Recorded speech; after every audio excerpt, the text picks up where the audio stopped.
Claire, I'm so glad you're enjoying the apartment I bought you, Grandpa Richard said warmly, raising his mimosa across the brunch table like it was any other cheerful Sunday.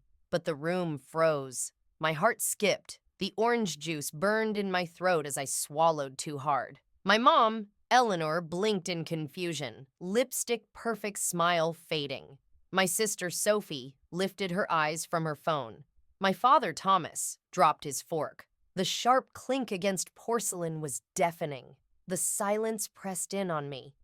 I live in a basement, I whispered, setting my napkin down with trembling hands. Grandpa Richard's smile faltered. What do you mean? I wired money years ago. Your father told me he surprised you with an apartment after graduation. Blood roared in my ears. My dad shifted in his chair, eyes darting away. You never bought me anything, I said louder this time, steadying my voice. For the last 4 years, I've slept beside a boiler in a damp basement that smells like smoke. The only gift I've gotten from this family in a decade is silence. The air thickened. Sophie stopped chewing. Mom's hand shook as she gripped her coffee. Dad coughed like something was stuck in his throat. I sent $70,000 to your father, Grandpa stammered. He told me you were living downtown in your dream place. My chest tightened. I looked directly at my dad.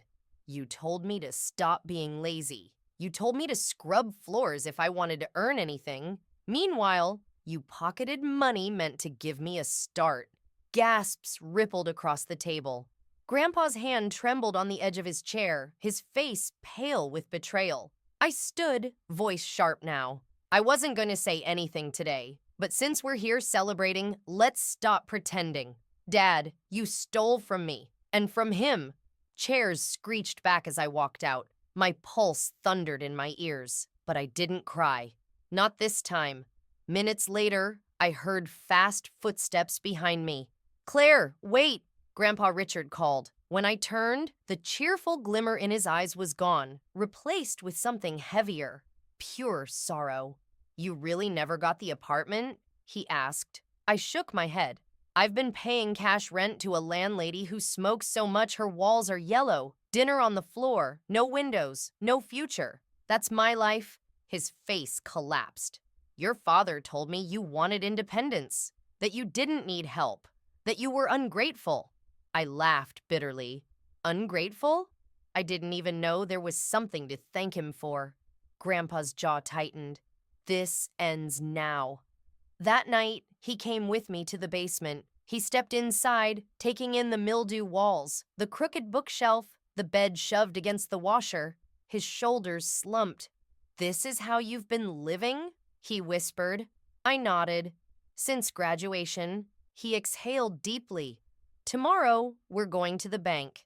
And then I'm having a very long talk with your father. And he meant it. The next morning, I overheard him on the phone with his lawyer. His voice was sharper than I'd ever heard it.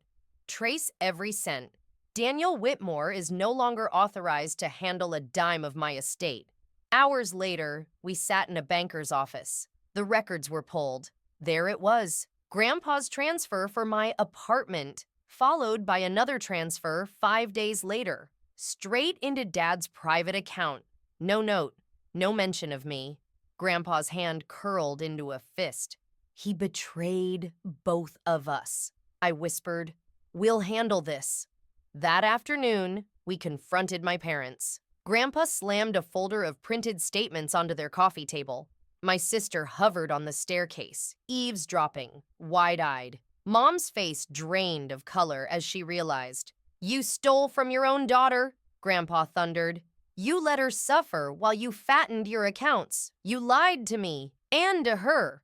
Dad tried to deflect, but Grandpa's voice cut sharper than glass. She has been living in a basement while you told her she was unworthy. From now on, you won't see a cent of my estate, and you will repay every dollar you took. For once, Dad was silent, small, exposed. That week, I moved in with Grandpa. And for the first time in years, I felt safe. Weeks later, he surprised me with something more, a new apartment with sunlight pouring through the windows. "This is what I imagined for you," he said softly, and he was right. It was more than just four walls. It was proof. Proof that I wasn't the failure they painted me to be. Proof that survival wasn't the only thing I deserved. Months later, when I hosted brunch in my new home, Grandpa sat at the head of the table beside me. My cousins laughed, my aunt asked about my design work, and for the first time, I didn't feel invisible. Dad wasn't there, but I didn't need him. Some absences are the greatest gift of all.